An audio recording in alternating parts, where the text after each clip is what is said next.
What up, bro? What's going on? What's up, beautiful people? What's up, man? Man, it's all good. So this is our little bro study catch up. I know people hadn't seen our face in a while. So we're just excited to, just come on and let y'all know what the brothers been up to and to kick this thing back off. So yeah, we gonna do that. Bro, what you been up to, man? Man, a lot. I've been in the cave, man, just working on some ideas. I got some projects coming out. I have an herbal product that I'm launching in a few weeks, so be on the lookout for that to raise your awareness and your consciousness Nice. to also help with other ailments like insomnia or stress, anxiety, depression. Um, so it's something I'm really excited about. I want to bring more education and awareness to these herbs and these plants to help us heal because we know we've been through a lot of trauma. So uh, this is my gift back to the community as an offering for something that can help us move forward. So Nice. I'm working Okay, on. now let me interrupt you for a second. Now, with your herbs, now you in Cali, right? Right. Your bro is over here in Alabama. So Right. are you going to have like herbs for, THC, non-THC? Is it going to be multiple or? Good question. So there's no nicotine, there's no THC in these herbs. It's all natural, all organic. You can smoke it if you want. And some of the herbs that I have right now actually help clear out the lungs if you have any respiratory issues or lung issues. They don't get you high, no psychoactive ingredients, all to help balance your emotional state, relieve stress, and help you sleep better. Now, you can spliff it or add it to your weed if you are a cannabis user, and it helps enhance the high to where you're not so stoned, but it balances you out. Because cannabis is a medicinal plant; it's not a Right. drug. So if you use it properly, it does help you heal. So you can use it that way. But what I have is more so for tea, and if you want to spliff it, can. It's all up to you. But as far as ingredients, there's no THC, no nicotine. It's all healthy. Dope. Man, that's awesome. I'm excited. I'm gonna be a customer for sure. What You else on you the got going on, man? I'm just working on some stories, man. I'm writing a children's book right now on meditation. Nice. And yeah, I got a couple of pilots that I wrote, so be on the lookout for that too. Yeah, man, I'm a storyteller, creator, so that's what it's what my love is. That's what I do. But in the process, been going through my own journey of healing. So the things that I'm learning about healing and how to grow, I'm putting that into my work. And so, this is what is coming from it.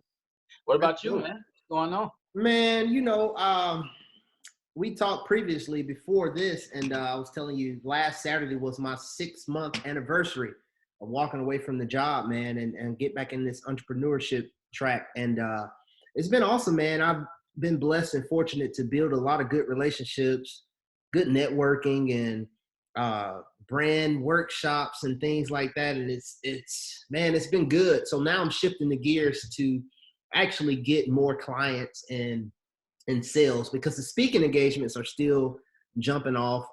In fact, I'm on a panel. February the 25th. It's a Tuesday. And I'm on a panel at a co-working space that was one of my first networking events that I went to. And it's called Passion Project. And I like it because all the speakers that they usually have 3 speakers at every Passion Project. All the speakers that they get, they're real humble, laid back. It's not people who feel like, oh, I made it. And how sometimes it can feel a little intimidating. And I said to myself going to the first one, I'm like, I'm gonna be on the panel one day. And so here's the 3rd or 4th installment, and I'm on the panel. I love the people there. It's at the Hub in a co-working space in Birmingham. And I just actually made an article for like top 10 co-working spaces in the South or something like that. And it was 2 out of Birmingham and 1 out of Huntsville. So that's good, man. So doing that and just continuing to, get brand awareness, grow the business, grow the brand, man. Just excited. getting into some mentorship things, and I'm on the board for a nonprofit um, called Girls Talk, where now we've introduced Boys Talk too, and actually about to change the name because we're encompassing the youth, boys and girls. And so I'm excited about that, man. My good friend Erica Perry, a nonprofit she started, and just excited to get more involved with that, man. So yeah, man, just life, and like you said, different things going on. We had a lot of things going on here lately, where it's one of those things where you got to make sure you keep and continue to find that center. You know what I'm saying? And not let things get you too much. Get you too much off course. So yeah, and I'm working on so we know in the fitness world, right? Everybody does these New Year's challenges. Everybody want to get you New Year's, right? And people signing up and all this stuff. But I thought about it. So in the 15 years I spent in the training industry, I was like, okay, New Year's is great, but then when you have that fall off, I don't see a lot of challenges that gets you back into the habit. After you fell off because you set those resolutions that you didn't keep up with.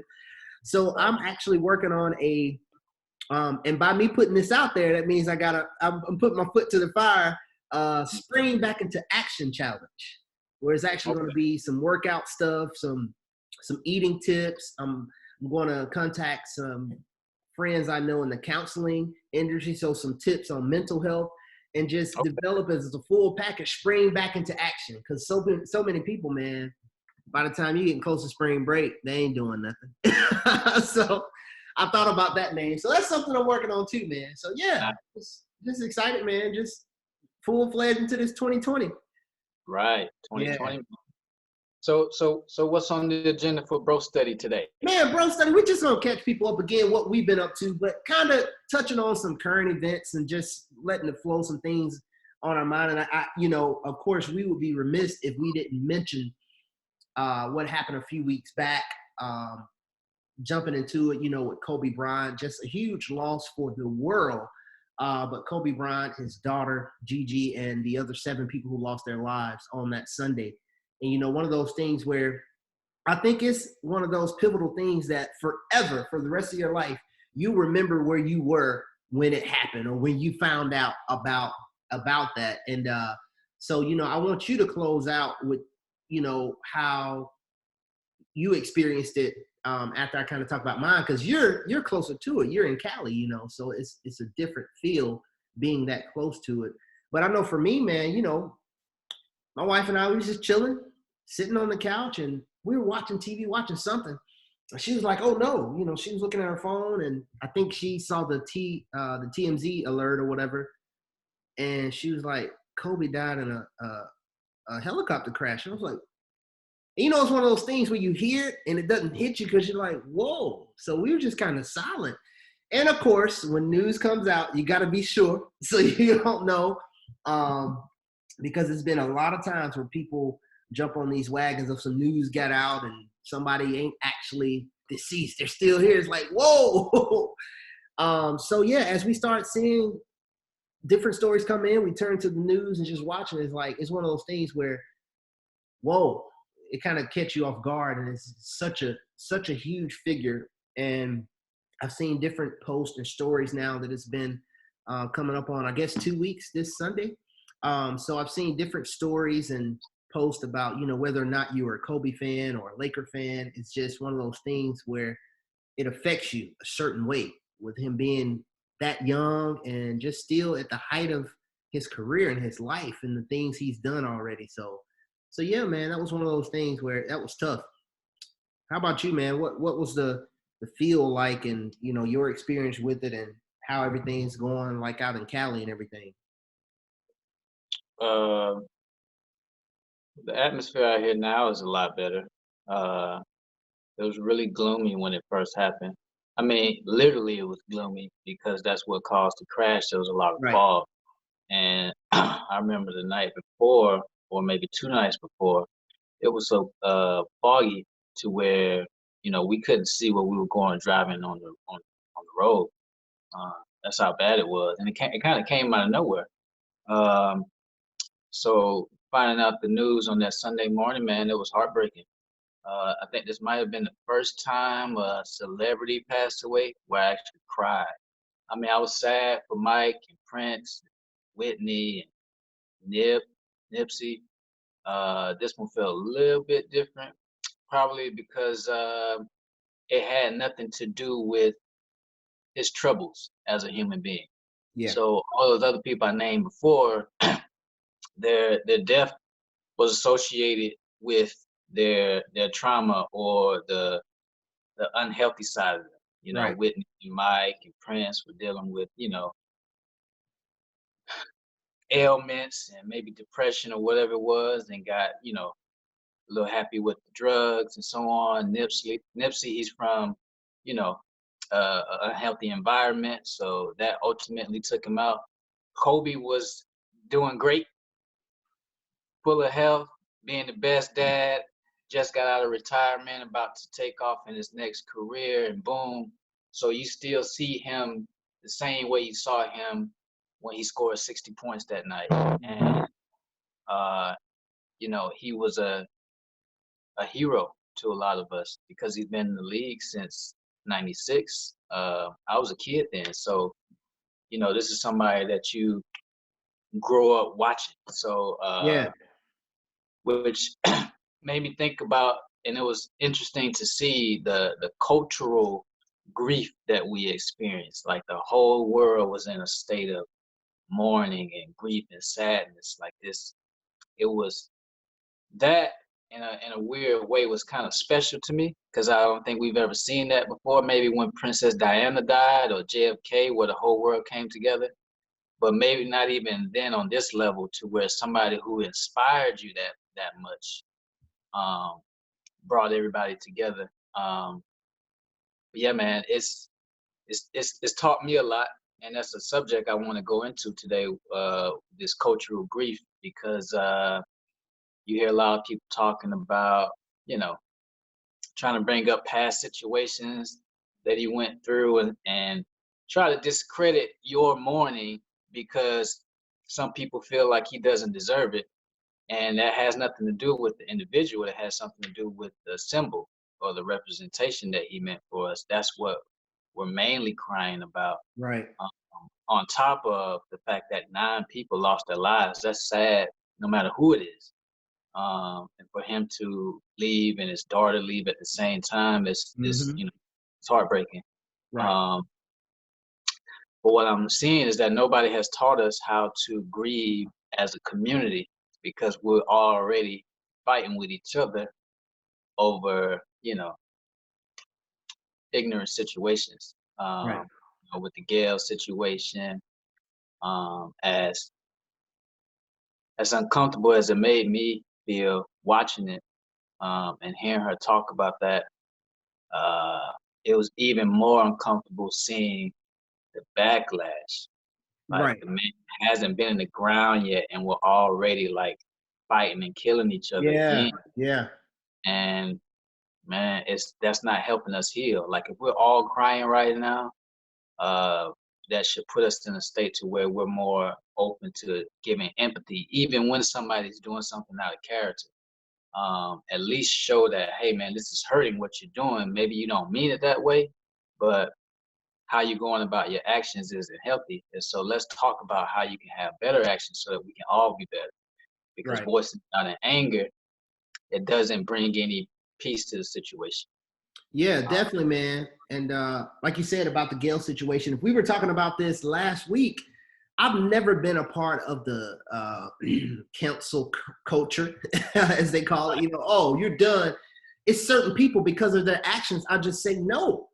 I'm not going to listen or give my energy to that. But that doesn't mean I want to see them fail. And I think that's what people don't realize with this whole council culture. This is still a human. This is still a human being. This is somebody who is living their own experience, who has family and people that their success or failure is going to affect. So when it first came out, I'm not gonna lie, I was like, oh, this is bull, this is crazy. It makes you question that whole thing, the narrative behind, not only her, but Oprah. It's always so easy to attack Black men. I even saw a post where here recently it was reshared about Toni Braxton and speaking on how Oprah did her when she came on her show. where it was like getting into her finances and all that, and just made her feel like nothing. It's an interesting interview, and it's one of those things where you think, man, it's crazy. But I always think is what's the thinking behind the action of that? And it's like you talked about, it's part of that unhealthy. It's just our unhealthy nature of all the trauma and the things we've been through. We don't know how to deal with certain stuff. And so, yeah, initially with Gayle, man, I was like, whoa. However, I'll say this. We're talking about the backlash. I think the biggest one that went the most viral is Snoop. And when I saw it, man, me personally, I'm sitting there watching it, and I'm like, yes, yes, yes. I'm like, yes. I'm like in the church, preach, preacher, preach, preacher. And then at the end, when he said, can I say it? Can I say it? And in my mind, I'm already thinking, no, you're not gonna do what I think you're gonna do. So when it came out, you funky dog, oh no, Snoop.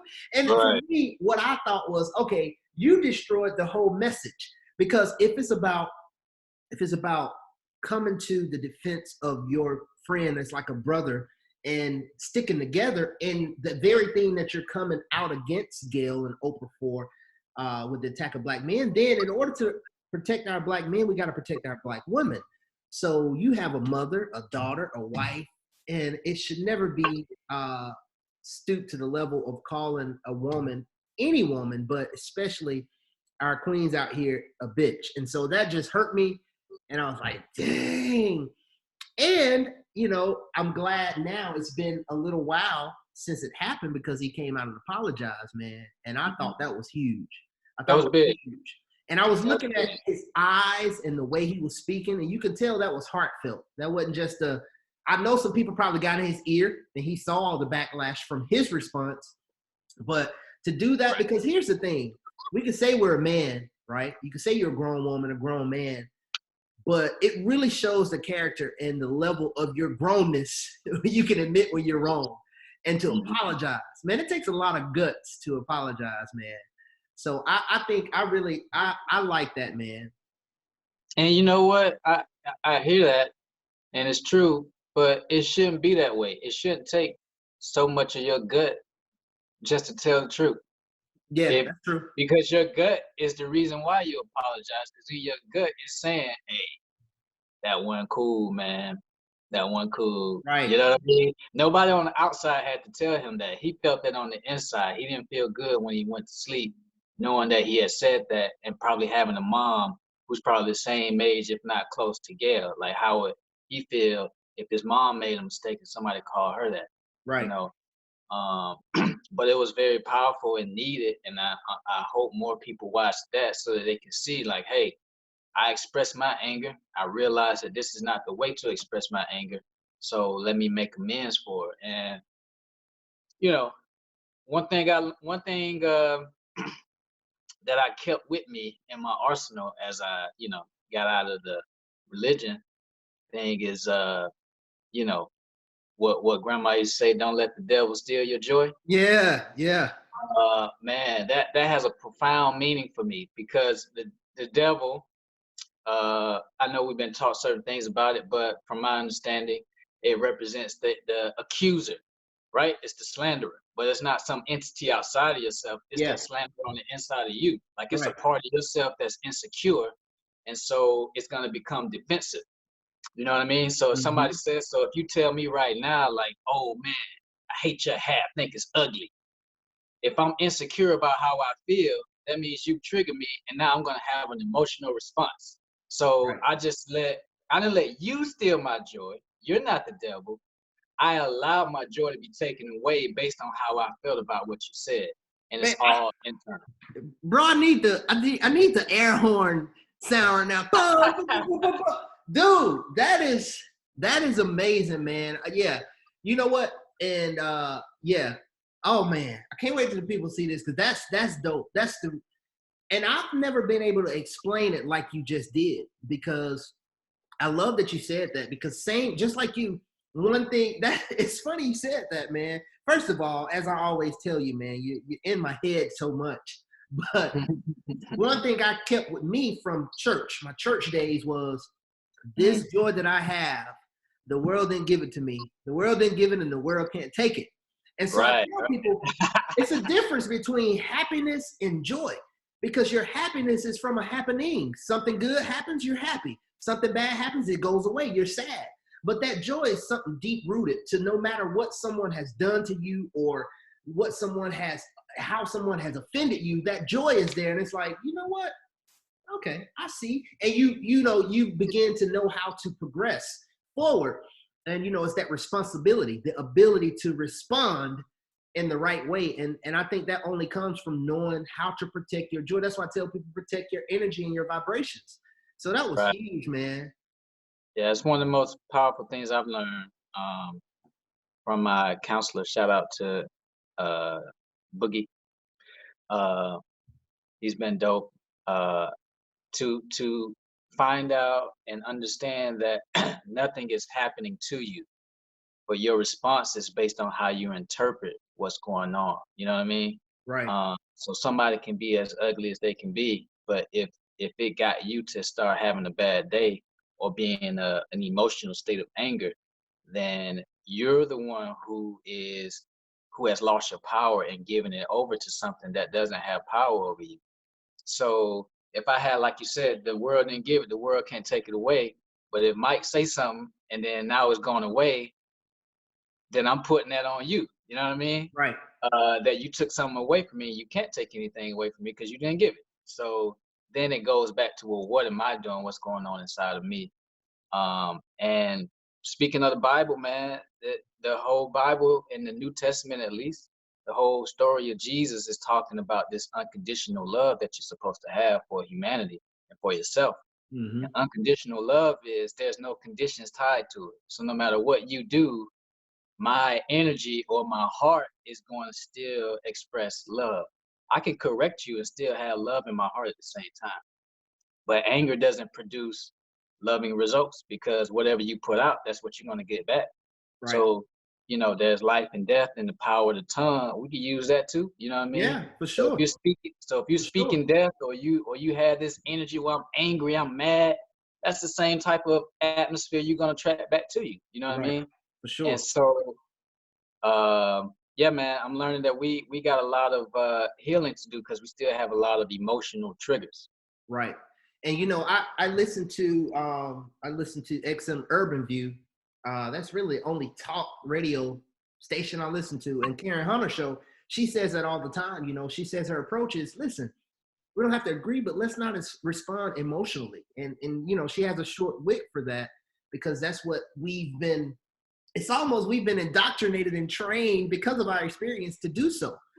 And that's one of the things that I think is important that we figure that out. And like you were talking about, it's not what you did to me, but it's what you allow to happen. I tell people that's part of too. I've said it in one of the videos I did a while back about protecting your energy. Protecting your energy and your vibrations takes a lot of responsibility. That means now, in order to do that, so for instance, you and I right here, in order for me to protect my energy and stay operating the frequency where I need to be and not let you affect me, I have to protect yours. Because here's the thing, the minute I say something or do something that's going to irritate you or get you out of your comfort zone or bring you to a different level, you're going to respond to me, right? So if I upset you or I do something to you, you're going to respond to me in kind. And now if I've upset you and you give it back to me, I'm affecting myself. So I tell people, and it goes back to another saying I say all the time, being selfish is the most selfless thing you can do. Because in order to protect yourself, you got to be worried about everybody else too. You got to operate like that. And like you said, so many layers and trauma we deal with. And I think probably in every video we do, every conversation we have on a video, I always go back to and refer to post-traumatic slave syndrome by Dr. Joy LaGrue, because she does such a good job of walking you through the start of everything and actual diagnosis of PTSS that she came up with. And her talks are amazing. Even if you watch the YouTube video titled the same as the book, Post-Traumatic Slave Syndrome, the way she talks about it and breaks it down, man, it's amazing. And that's a book that I'll read at least once or twice a year because it's so good just going through that. it's one example I talked about in a bro study previously, where she talks about that trauma, how it comes out and how we deal with each other as Black men. You know, we walk into a gas station, you walking out, I'm walking in, I'm looking at you, you know, already judging what I think you're about or whatever. So it's either going to be the nod, what up, bro, or it's going to be a frown. And it's like, what's the frown? You know? So she gave an example of some little boys that were, I think, looking at her son wrong and all this stuff, and, you know, trying to fight because he's staring. And she was like, what's the issue? He's staring. I'm like, staring? What? And it's one of those things. She said, okay, maybe he's staring to see if you're a friend, if I can play ball with you. And it's one of those things we don't get that explained to us. And as you were talking about earlier, we're not taught how to deal with trauma, how to deal with grief and all that stuff. And we're also not taught how to deal with people in general. Yes. The way we've been taught how to deal with people is this whole right and wrong situation, and you assume based on what the person is doing versus getting clarity before you have an emotional response to it. Right. So it can look like he's staring because he don't like you, but we'll stop it right there and conclude that that's what it is because it made me feel emotional, versus taking the time to breathe, think about it, and then ask, hey, why are you staring right now? And then come to find out, oh, because I thought you had some really pretty eyes. Then you realize, oh, damn, it wasn't nothing for me to right. forget about. You know what I mean? Even if he did say, because, hey, you got bald head and I don't like you. Mm-hmm. Okay.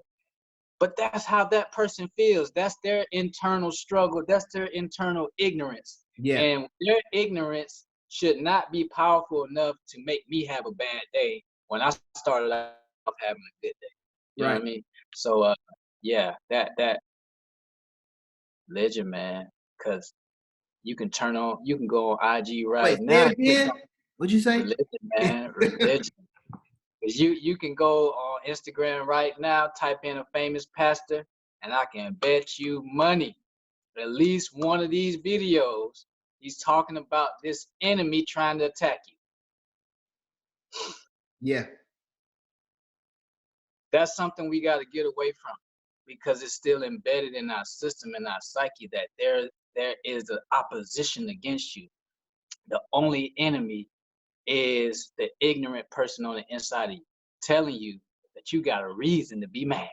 Yeah. You got a reason to defend yourself. You got a reason to be fearful or angry. It's a lie. Yeah. Just like they say, the devil is a lie. The devil is those bad thoughts inside of you that you create on your own. Mm-hmm. And they keep telling us that it's somebody else doing it. And so, I don't have any responsibility to change the way I feel or think about my childhood traumas, because it's usually where these bad ideas come from. I'm just going to blame it on somebody else who's doing it. Yeah. And like you said, religion too. Here's the thing. I said if religion as a major scale, organized religion did what it, I think, was supposed to do and use the right way, the whole underlying theme of all of them would be love, right? But here's the thing. How can we operate out of love when everything we're taught is fear? And we also hear that you cannot serve two masters. So you can't serve love and fear. Your whole existence. My wife and I talk about this often. And it was like when we were in church, you always have this underlying thought and theme that nothing you can do is enough. And so you're always short of the mark. Oh my God. Bro, I literally, real quick, I'm gonna cut you up, but I literally just saw a post the other day. Again, you can scroll down Instagram, see videos. And the preacher was on stage, and he was saying that there's nothing you can do to impress God. And it's just, man. Bro, I've had somebody tell me, and I see it all the time. I was looking at my memories yesterday, and I was telling my wife, I said, baby, I'm proud of myself. Because, I used to go in. I was at that stage. We talked about the stages of enlightenment previously. And I was at that stage where I wanted to argue, because it was more that it's the anger stage. And I wanted to debate everybody. Didn't even know everything and still don't. Never will. But I just wanted to debate, right? And so I look back at it though, I said, but you know what, baby, it's so amazing because my approach was still so laid back because I didn't want to offend people and give people a reason to say, oh, you're evil. You're an atheist. That's why you're going to hell. I made sure that I approach everything with a loving nature. People would come on my post and echo what I was saying, but in a more harsh tone. And I would send them a message, say, hey, lay off, we're all at different stages, blah, blah, blah, blah, blah. And so, yeah, man, I see it still today. And now I'm at the point where I just ignore certain things. Because you got a responsibility, ability to respond, whatever, I'm going to keep scrolling. I see it to this day that says, there is no good that you can do. There is no good outside of God or outside of Jesus Christ. And I got some screenshots saved of a conversation with a young woman that I connected with or started following me on Facebook from Africa, and she's an evangelist. Dude, I look at probably once a month, I look at the conversation, I'm like, oh my God, this is bad. The indoctrination and the brainwashing that we go through. Some of the stuff she was saying, I would just present a question back to her and she had no answer. But that's, like you said, that's dangerous. There's no good outside. You can't impress God. There's nothing you can do to, and it's all these things. We wrap it into one bow and it's not. Because scriptures are for different places, different times, different scenarios. But they'll throw all of it at you at the same time. And before you know it, you're just operating out of fear. I got family that's grown men and grown women that may not even watch certain movies. That still is like a kid when you're in the 7th grade and the teacher talks about sex. It's like, oh God, it's still that thing. As adults, it's like, oh my God, get out of that fear. And when you can step out of that fear, that's when you really can enjoy life and experience that love, man. It's a beautiful thing. Yeah, yeah. And, they start off by saying fear God, which they'll then back it up and tell you, oh, we don't mean fear as in be scared of. We mean fear as in reverence, revere or reverence or respect. But that respect is still in this fear that you have power over me that I don't have over myself. And if I don't listen to what you tell me to do, bad things are going to happen to me.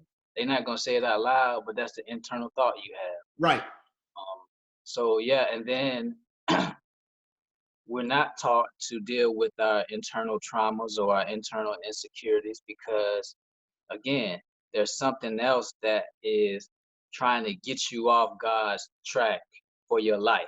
God has this plan for you, and the enemy knows that. So the enemy is going to send distractions your way. He's going to send people your way. He's going to send this trouble this way.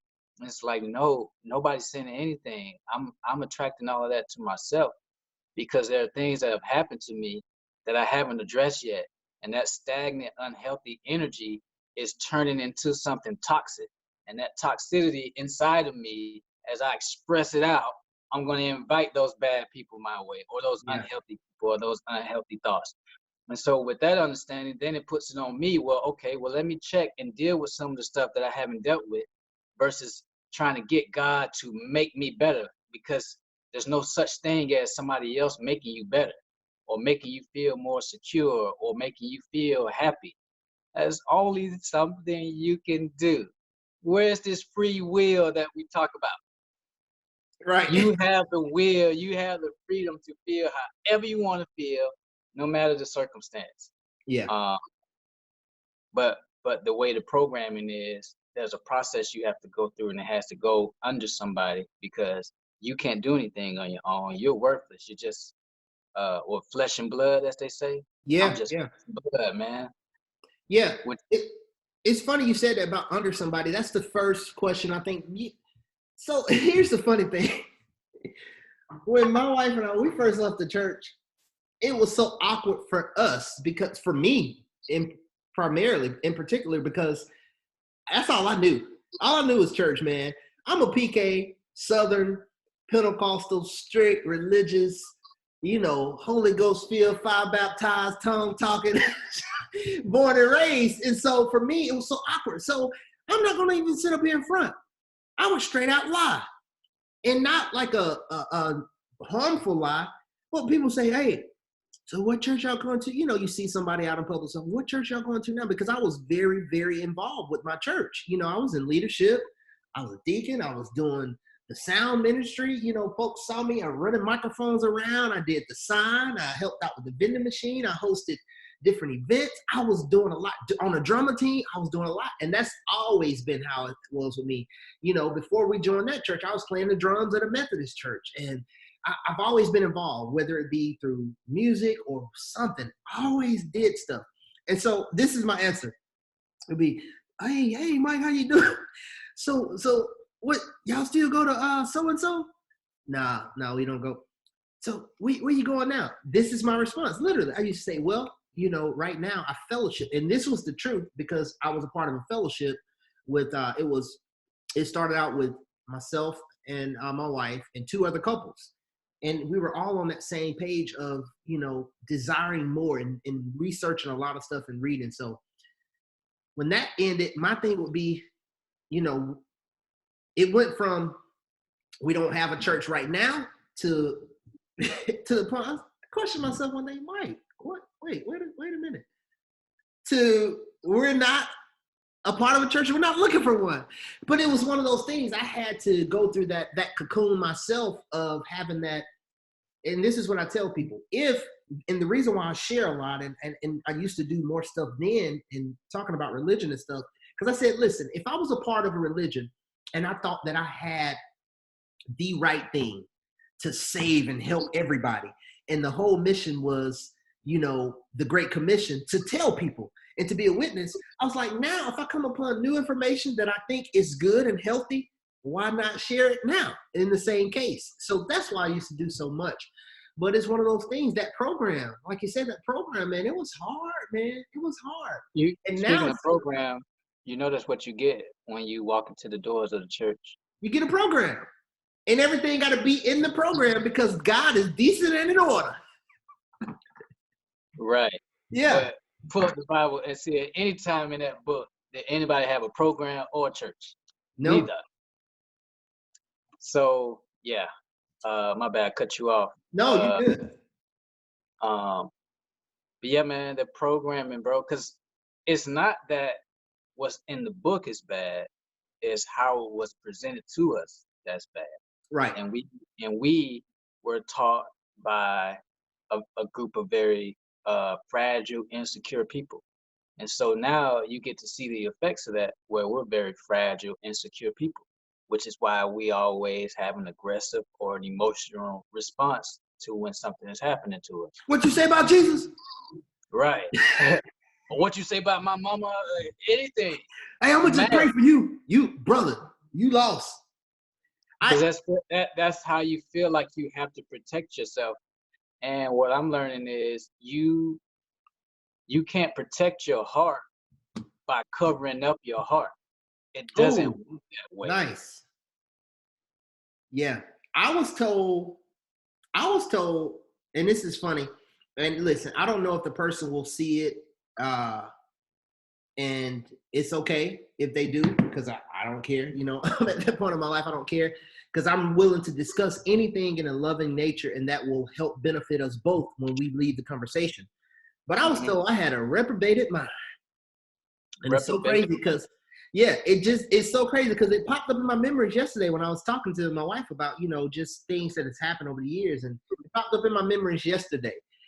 And yeah, I was told I had a reprobated mind and, you know, twisted, and it's like, oh, really? And it's so funny when that happened. I just knew growing up in the Pentecostal church, I would hear that word from time to time. In fact, one of my uncles, he would use that all the time in his sermons. You don't want to be a reprobate. You don't have a reprobated mind, blah, blah, blah, blah. So when I saw it here in that thing, I guess that was 2017 maybe. Anyway, yeah, I think it was February 13th, 2017. So it popped up in my memories again yesterday. So when I saw it, I was like, wait a minute, let me look this word up so I can see what I am. Right. And so when I saw it, you know, and looked up the meaning, I think it's like an unprincipled person or somebody with no principle or morals, or pretty much same thing as a backslider or somebody who, and it was so funny, you know, I was like, you know what, that's true. I used to fight against those negative words in my mind or try to defend myself. And it's like, if you say that, you're telling the truth. If you're telling me I'm a backslider or if you're telling me that I'm lost, according to your foundness, yes, I am. That is the truth, and I have backslid from what you believe.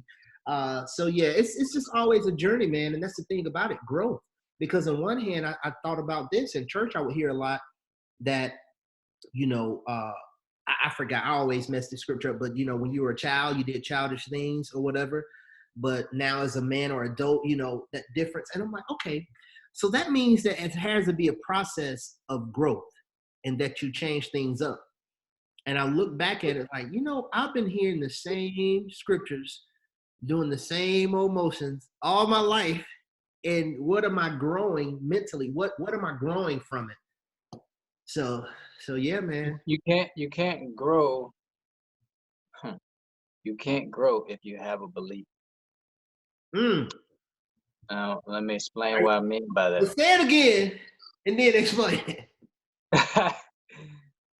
You cannot grow if you have a belief, Mm. because your belief is going to keep you in what that belief is. And it won't allow you to learn more or evolve that into a new understanding. You know what I mean? So if you're in a belief system, whatever you've been taught about that belief system, that's what you're supposed to believe. So the best person who can learn or who can grow is the person who says, I don't know. So because then that opens the window for you to learn more. And if you think there's a point in your life or on this planet, in this existence, to where you can learn enough about creation to go, oh, that's enough. I got everything I need. This is what I believe. I'm sticking to this. What? We still haven't even figured out where we come from yet. We still haven't even figured out what we are yet. Yeah. Somebody told us we're human, but we still haven't done the research or the evaluation to figure out exactly what a human being is. We don't know what we evolved from. We don't know where we were before we got here, which is okay because we're still in the process of learning. But if I have a belief that, oh, it started from A, B, and C, I'm gonna keep it at A, B, and C, and I'm not gonna look for no D, E, F, G. And I think that's another fear, because people go, oh man, you digging too deep. All knowledge ain't good. Ooh, man. Hey, if I had, let me be realistic, not a dollar. If I had $100 for every time I've heard that, even from my former pastor, and every step along the way, still hear it from time to time. You can't go too deep, or all knowledge ain't good knowledge. Sometimes you can know too much. If I had $100 for every time I heard that, I'll be pushing millionaire status right now. In the last 5 years, if I had $100 for the amount of times I've heard that from people having a personal conversation with me, dude, yeah, I'd just be traveling the world. I'll be set. I'll be set because yeah. Right. And let me be clear real quick. There's nothing wrong with believing in something or believing something. That's okay. But to be stuck to that belief to where you can't evolve it, you cut yourself off from anyone else having a perspective that's different from yours that you can accept. And that's the whole point of unconditional love, is to accept people and how they feel and how they think, whether it subscribes to your thinking or not. Because maybe there's something in what they're thinking that you can learn from, either something that you didn't know or something that you know now. Okay, I need to stay away from that. yeah. But if you cut yourself off, then you're not actively listening, which then goes into I can't properly communicate with you because I'm not fully listening to what you're saying, because you've already said something to me that triggered me as you going off too far. Let me stop thinking. Right. Let me stop listening. Let me come up this hard again and then respond to protect my belief. And you're trying to protect something that doesn't even exist. It's an idea. It's just an idea. Yeah. It's just like, bro, I used to have night terrors where the sleep paralysis. Yeah. Man, I used to have it a lot growing up, and I would wake and thinking I'm waking up. Wait, time out. Stay on that. But what was your age? How old were you when you? Shoot, this started. When did it stop? Childhood to it stopped maybe like 3 years ago. Okay. I was just wondering because I want you to continue, but it's interesting because I was like, is it a different? I see a lot of adults and stuff talking about it, and I was wondering if it's due to being a black person or a man or what. Mine, I can remember that stuff. You know, they say the monkey on your back, you can't move, all that stuff. With the witch riding your back or Yeah, a the witch demon trying riding to your back. possess you.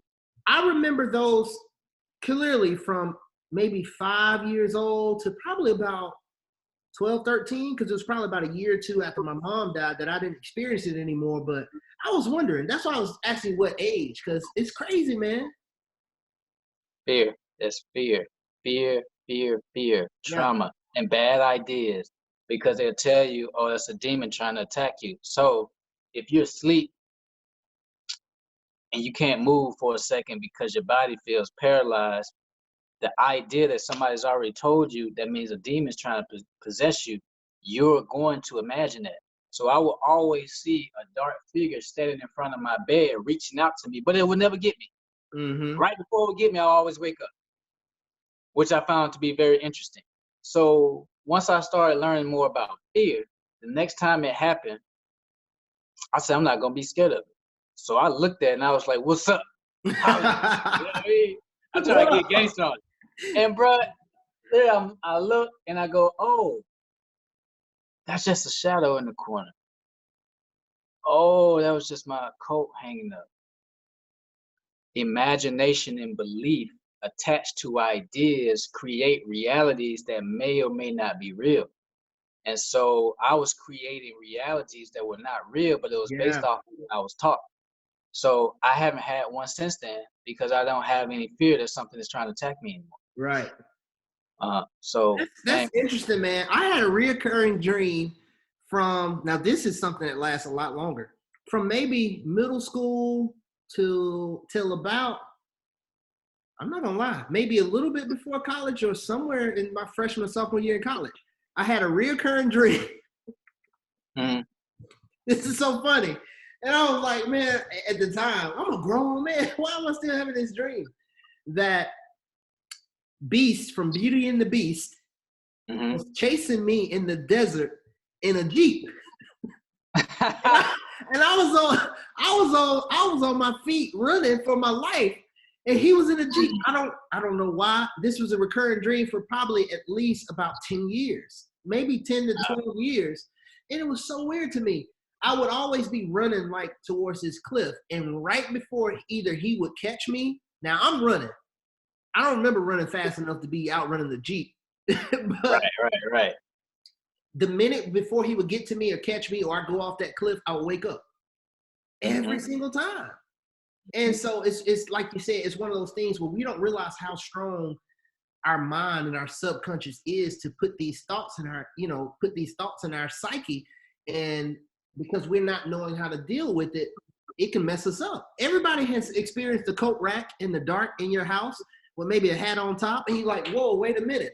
You come around the corner and the lights off, you're like, whoa, somebody in my house. Oh, it's the coat rack, with a hat on top. But those things can, kind of seep into your psyche. You can dream about it, all that stuff. And like you said, man, that was a good example. So yeah, And think about how that has you walking through life on eggshells, man. To have the thought that there's a whole bunch of invisible evil demons walking around trying to get inside of your body. What kind of fear is that? You're gonna always be on guard to be like, let me make sure I'm praising Jesus 4 times a day, or make sure I fast or do this and that. But you're not doing it to better yourself as an individual or to cleanse your system. You're doing it to protect yourself from this danger that you think exists. Yep. And there is fear, man. That's it. That was my whole thing. I realized, I look back at my existence from as early as I can remember. My life myself was things that happened when I was 2 or 3 years old that I can remember. And I look back from 2 to 30 years old, my life had a lot of fear in it. Seriously, straight up. There was a lot of fear. I had to do this.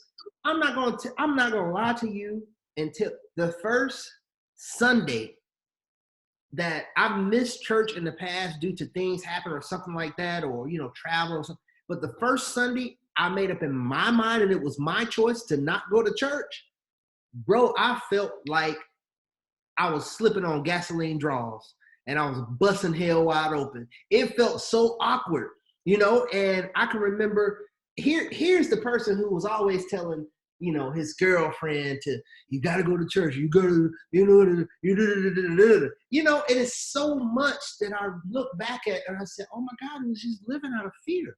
I can't even love wholeheartedly. Again, that serving two masters. I can't even love wholeheartedly because I'm fearing. I can't love you because you're Muslim. I can't love you because you're atheist. I can't love and grow and build with you because you're Jewish. I can't love you because you're Seventh-day Adventist. You're this, you're that, all these titles. And now, to a certain point, I can associate with you, but we can't come too close. And I can't love you because you're wrong. And if birds of a feather flock together, and if I love you too much, that spirit gonna jump on me, and I'm going to hell. Right. And don't realize, you know, if you Black, whether you're a Muslim, Jew, Christian, atheist, Buddhist, or Egyptian, or whatever you want to, Hebrew, whatever you want to call yourself, we all getting treated the same way. Same way. The same way. And Yep. we're fighting each other more than fighting against the system that's trying to have us divided. We're perpetuating the division because Yep. we think that we're so different from each other, and we're not different from anybody. It's all one group of people Right. who think they have different ideas, but come to find out these ideas come from one group of our ancestors a long time ago. So at one point, all these ideas were just one. We Yeah. were just one, and then we got broken up. But yeah, and to tie it back to Kobe, I think that's where a lot of the pain comes from because of living in fear for so long. There's a void of fearlessness that you know you need, but you don't know how to obtain. And that's what Kobe Bryant represented. Right. He was the physical representation of what it looks like when you got no fear. Mm-hmm. You have a mentality that says, I don't care what's in my way, I'm going through it. You know what I Yeah. mean? Yeah. And so that meant a lot because a lot of us don't have that. We have a lot of fear, we have a lot of insecurities, we get distracted, we get off focus. And that man exemplified a freaking master, man, a Yeah. master at focus and hard work and fearlessness. Um, so, and then also to tie it back to the book I'm writing, the reason why I'm writing the book on meditation is because a lot of kids suffer from fear and trauma too, and they don't even know where this stuff comes from. But most of it is coming from either passed down pain that their parents didn't deal with. That's the bulk of it. Because if mom and daddy didn't get over their insecurities and their pain, they're gonna be arguing with each other every day. And little Tommy or Julie, she gonna be hearing that, and she don't know how to interpret that. All she's feeling is negative energy, and then that's gonna get inside of her, and then she's gonna base her reality based on what she's experiencing. Now she's growing up with all these insecurities that she didn't even create for herself, that was passed down to. I mean, she created it inside of herself, but the ingredients came from mom and daddy. And Yeah. so a lot of times, like myself, going to bed, you're gonna have nightmares. You're having nightmares probably for some very small little things that could have been talked about and worked through. Like if you saw your mom and daddy arguing, or they let you watch a scary movie too late at night and then teach you that this stuff isn't real. So now you're bringing all that stuff into the bed, and nobody's taught you how to breathe and sit in the dark and be okay with being in the dark. There's no way we should be afraid of the dark. Mm-hmm. That's literally where we come from. Right. That's literally what we're in right now. The universe isn't light. It's a big nothing of darkness. Yeah. That light made its way through. You know what I mean? Right. So I'm writing that to start implementing meditation to get rid of fears. Because from 0 to 7, you're being programmed about who you're gonna be. So if you can get in there between those ages and give them some ideas and some techniques to use to combat those fears, then they'll grow up and be a better person. So That's dope, man. Man, I'm excited, man. I'm excited about your book, everything you got going on, man. It's crazy. You know, the universe is a beautiful thing. I shared a post maybe in the last 2 weeks about how the universe will connect you with the right people at the right time based off of where you are and how things just fall in place. You know, what you and I don't know, what are we, 3-4 years apart, maybe?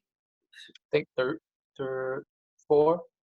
Yeah. So it's the crazy thing is I knew of you, right? And because of your family, of course, you know, we look, I say in that area where we grew up, we all related in some way. Right, right. We can cast the net and we'll figure out how we're connected or related in some way. But it's so funny. Here it is years later, man. We connected, I guess, heavy, what, 2018 maybe? 2018, 2019? 17, I think. Yeah, 17. And it's so crazy where it's like, man, you know, some people that maybe I even went to school with don't talk to as much as you. And so it's a beautiful thing, man. I just look at what you're doing and all the people from where we are, man. I think we talked about this before. It's crazy how much some people from where we're from has accomplished and is accomplishing every day. And it's a lot of, I don't know, I don't even want to put a title on it, but I'll just say a lot of conscious minds, man, from where we're from. And it just lets me know that it's something in the water, man. It's something in the Chattahoochee, man, that I look at just a lot of beautiful souls, male and female, that are out here doing a lot of stuff, man, that has been amazing. And even with the growth study, so many people that reached out from back home to where, you know, that's kind of the birth of what we want to do was go back home and do something, but we didn't want to wait. So we started doing bro study and stuff. And so it's just amazing, man. So yeah, I'm excited, man. There's a lot of untold stories about where we're from. We're from a very historical place that has a lot of history that has yet to be shared, Yeah. and a lot of connection to the world that has yet to be addressed and talked about, you know. Right. Because yeah, it's so crazy how, you know, I have some friends too growing up with, we were not talking about anything like this, but the fact that we became close friends in like seventh or eighth grade to then 20, 10, 15 years later, now we're on the same page of consciousness, even though we haven't talked for 5 years. Mm-hmm. It's like, oh, you meeting way back then was set up for this moment, because now the connection is coming back full circle.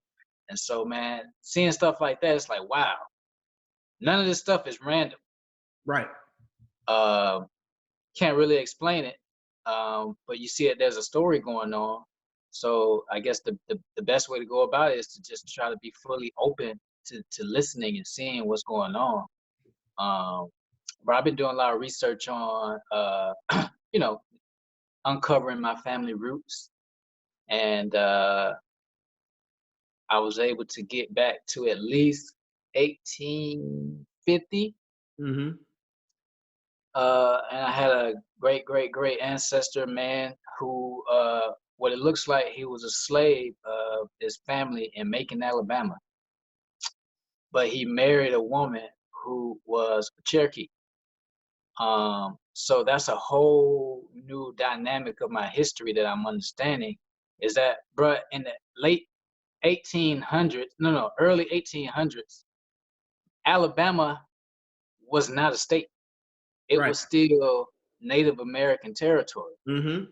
And so I don't want to be so ignorant, so African pride to where I love where my older ancestors come from, but I'm disregarding where some recent ones come from as well. Yeah.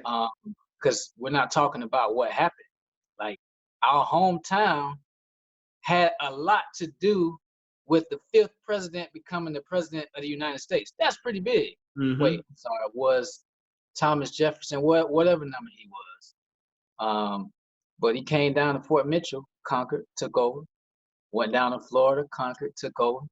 And all that notoriety as a general led him to becoming the president. But there are a lot of lives lost, but a lot of industries, from learning about plants and medicine to architecture to science to math. They were learning this stuff from the people who are already on this land.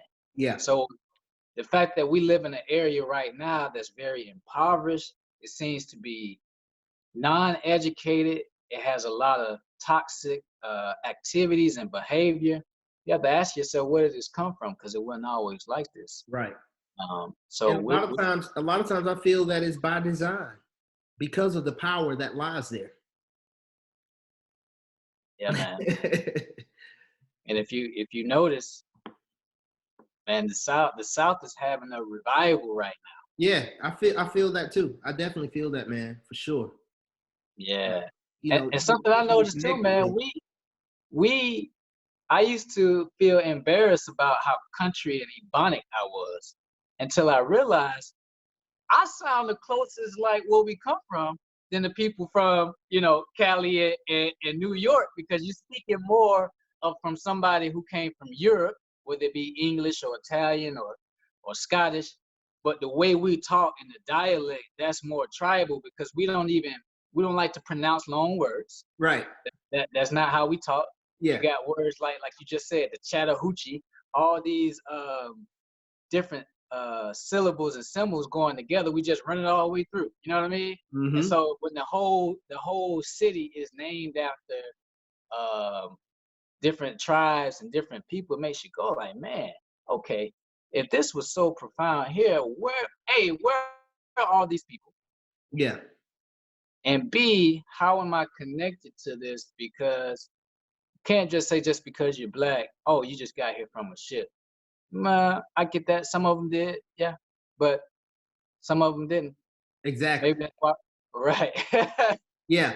And because you gotta know that a lot of our ancestors from the motherland circumnavigated the globe before it was even thought about. So So, and and that's another whole movement too of people that's, hey, look, no, we were here and you are native, different things. So it's not hard to believe, from where things are and the I guess the similarities between different places and the things that you see in Africa as well. So yeah, man, it's interesting. But like you said, I think there's just this whole shift going on. And which is why I think, there's such a fight with current events in the news and the news cycle and politics of fighting against this because it's this explosion, man. And I think about how different our generation is from the last generation, be it my oldest siblings and parents versus our generation, and then going into the millennials and especially um, Gen Z. Dude, on a whole nother level. I was watching a video Kev on Stage did with his little son, and the youngest one, I forgot his name, but he was saying history should not be a requirement in class in school, and he was like, I mean, it's good to know that, but like if I want to be, I think he said, if I want to be an influencer, I don't need to know about World War II. I just need to know that people fight, and when they fight, people respond, and we just need to avoid war.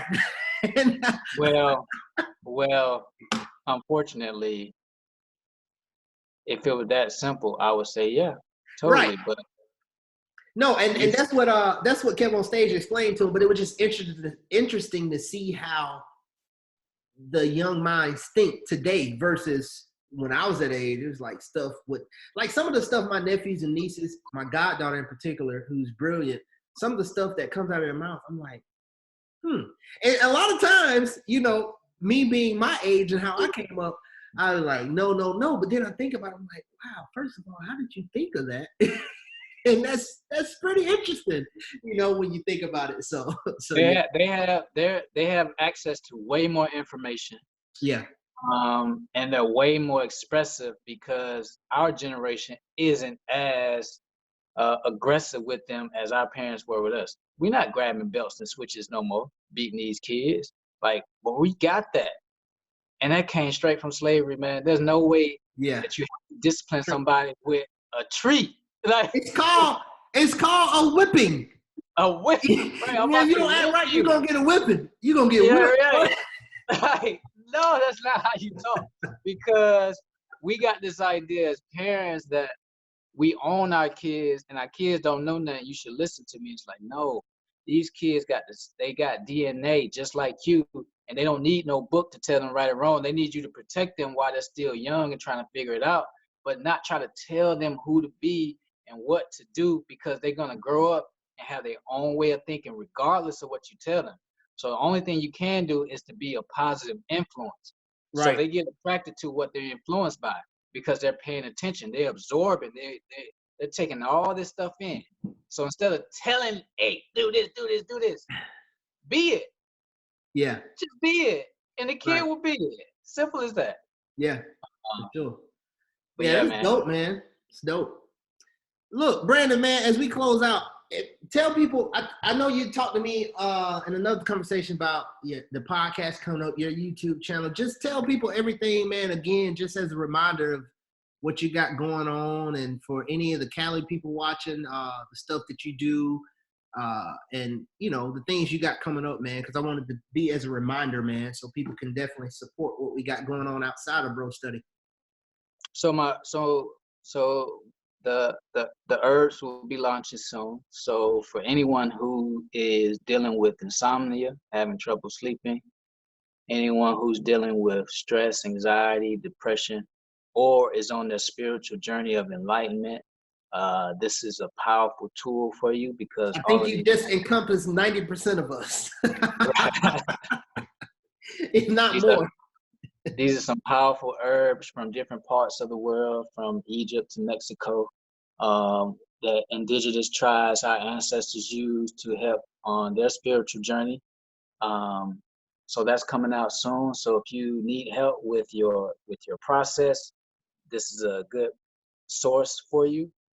The herbs are not okay. So as far as cures, I don't think that there's any cure that exists in the world. The body is its own cure. It can heal itself if you allow it to. And plant and medicines are tools to help you along that process. So look at them as helpers and not fix them all, because you still have to do the work. Yeah. Right. So that's coming in the podcast. I have Coffee and Cannabis with Love that name. Appreciate it. Because coffee is again, from the ground. It helps medicinally if you use it the right way, as well as it creates conversation, and we have a lot of conversations to have. You know, we talk a lot about religion and sports and stuff, but we don't talk about things like artificial intelligence, which is a very high form of technology, probably because we don't think we're connected to it, because we're still learning. And it's like, no, where we come from, we were even beyond what AI is right now. So let's get back to learning more about our science. So AI to mental health to cultural trauma, because we're starting to see when people like a Nipsey Hussle or Kobe Bryant passes away, it impacts all of us, even the people that never met them. And we need to talk about how to deal with some of those things and how we're all connected with each other. So from food to dreams to psychedelics, that's another topic. Yeah.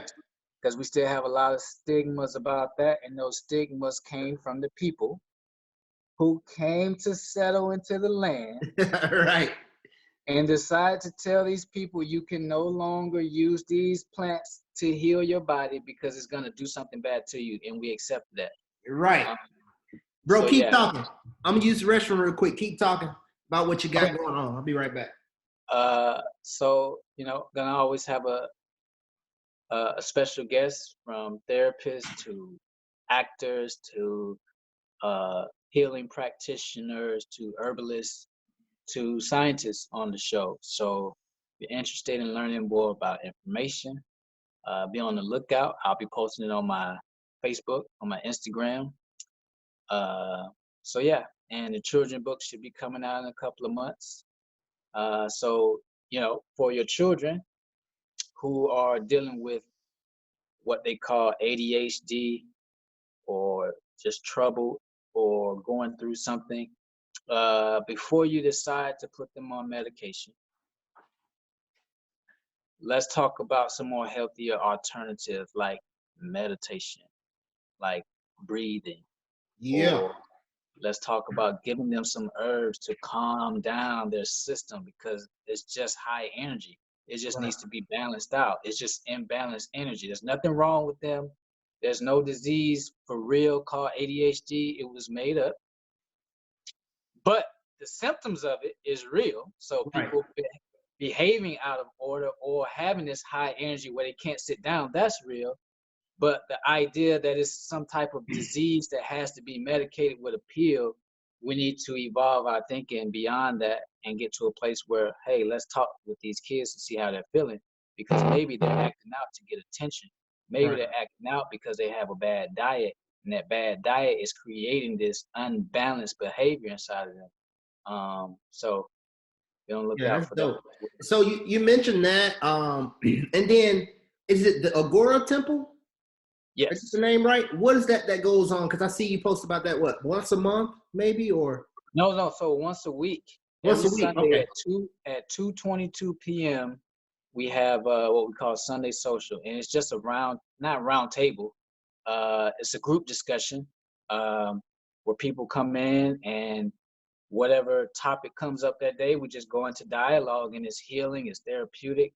There's no teaching, like nobody's trying to tell you what to do or preaching to you.